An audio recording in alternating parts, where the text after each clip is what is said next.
لين كان موحش مرعب. اللي يشوف نفسه يطيح مكان مرتفع ويقوم يدور الأرض مرتاع خايف، ما له تفسير ولا فيه أساس الرموز عشان تفسرها وتربطها مع بعضها البعض مع حالك أبدا، ما في شيء.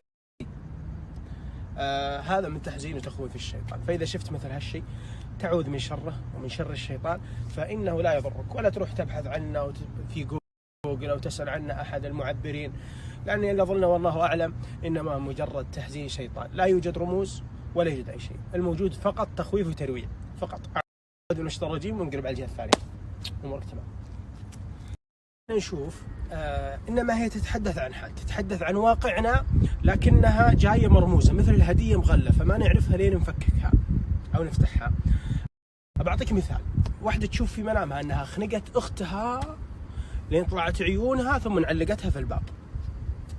الرؤية تتحدث عن حال مضحكة، أوكي، لكن خنق وقتل وذبحت علقتها ثم علقتها في الباب، هذا شيء مرعب.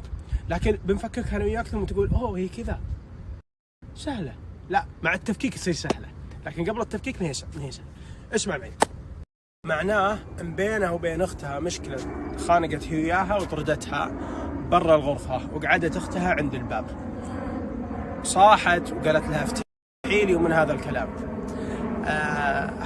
هذا المعنى، لكن الشرح خذوا معي الحين. هذا وقت فالخنق في المنام احنا نقول لفلان تهاوش مع فلان، قال تخانقوا، تهاوشوا تخانقوا، او خنقتها العبرة، عرفت شلون؟